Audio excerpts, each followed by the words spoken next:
অনেক দিন হয়েছে বাসায় পুডিং বানানো হয় না, তাই আজকে চিন্তা করলাম ইফতারিতে পুডিং খাবো। ইফতারিতে একটু ডেজার্ট আইটেম থাকা স্বাস্থ্যের জন্য ভালো। আসসালামু আলাইকুম, সবাইকে কেমন আছেন? চলে আসছি আর একটা রান্নার ভিডিও নিয়ে আপনাদের মাঝে। তো এখানে দেখতেই পাচ্ছেন আমি পুডিং বানাচ্ছি। আপনাদের সাথে সবকিছু আর শেয়ার করলাম না, পুডিং তো সবাই বানাতে জানেন। তো এতে আমি পুডিংটা সবকিছু রেডি করে পাতিলে বসাই দিয়ে চুলার জালটা ধরা দিছি। এখান দিয়ে আমি রান্না করব, রান্নার জন্য সবকিছু প্রসেস করতেছি। মাছগুলো আমি অফ ক্যামেরায় আগে অনেকবার ধুয়ে নিয়েছি। আপনারা আবার কিছু মনে করবেন না যে আমি মাছ কম ধুয়েছি। এই যে লাস্টের দোয়াটা আমি লবণ দিয়ে ধুয়ে নিতেছি। তা আমার মাছ ধোয়া হয়ে গেল, এখন আমি এই যে এটা ধোবো, মাছের ভুঁড়ি। আপনারা কে কি বলেন আমি জানি না, আমরা মাছের ভুঁড়ি বলি এটাকে। তো এটাও আমার প্রায় ধোয়া শেষ। এই যে, তা আমি এখন এই যে রান্না করতে চলে যাব। তার জন্য আগে মাছের মধ্যে আমি কিছু লবণ হলুদ মরিচ মেখে রাখবো। এই তো আমার মাখা হয়ে গেছে, এখন আমি রান্না করতে চলে যাব। তো রান্না করার আগে দেখলাম যে আমার পুডিংটা হয়ে গেছে, একটা কাঠি দিয়ে চেক করে দেখলাম, না হ্যাঁ সত্যি হয়ে গেছে। তো এটাকে এখন আমি ঠান্ডা হওয়ার জন্য একপাশে রেখে দিব। ঠান্ডা হলে এটা আমি ফ্রিজে রাখবো ভালো করে সেট হওয়ার জন্য। এই তো আমি রান্না করতে চলে আসছি, রান্নার জন্য মাছগুলা ভেজে নিচ্ছি। আমার মাছগুলা প্রায় ভাজা হয়ে গেছে।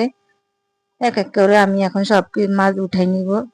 ওই চুলায় আমি ডাল সিদ্ধ বসাইছি, মশারের ডাল চিচিঙ্গা রান্না করব। ডালটা হালকা সিদ্ধ হয়ে আসছে, আমি ডালের মধ্যে সব মশলা দিয়ে দিয়েছি, পেঁয়াজ আদা রসুন যা যা ইত্যাদি লাগে রান্না করতে। এতে আমি চিচিঙ্গাটা দিয়ে দিয়েছি। এখন চিচিঙ্গাটা লেড়েছে ঢাকা দিয়ে সিদ্ধ করার জন্য রেখে দিব ওই চুলা। এই চুলা দিয়ে আমি এই যে মাছের ভুঁড়িটা রান্না করব আলু দিয়ে।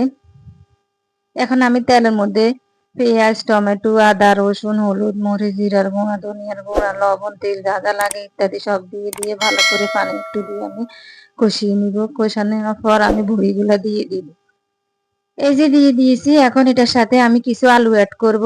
আলু দিলে অনেক মজা হয়, অনেক তেল না এটাতে, আলু দিলে টেনে নেয়, ভালো লাগে। সবাই অনেক মজা করে খেয়েছে, আমার বাচ্চারাও খেয়েছে।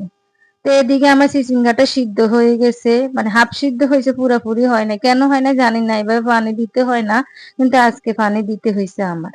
তো পানি একটু দিয়ে আমি ওই যে আগে ভেজে রাখা মাছগুলো এখন দিয়ে দিব, দিয়ে আমি এখন ঢাকা দিয়ে রাখবো।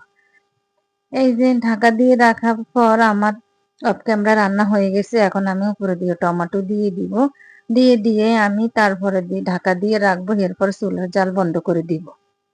তো এই তো আমার পুডিংটা ওই যে ফ্রিজে সেট হতে দিয়েছি না, এখন বের করছে, আপনাদের সাথে শেয়ার করব কেমন হয়েছে।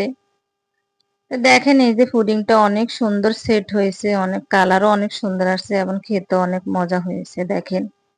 তা আজকের ভিডিও এখান পর্যন্ত। সবাই সবাই ভালো থাকবেন।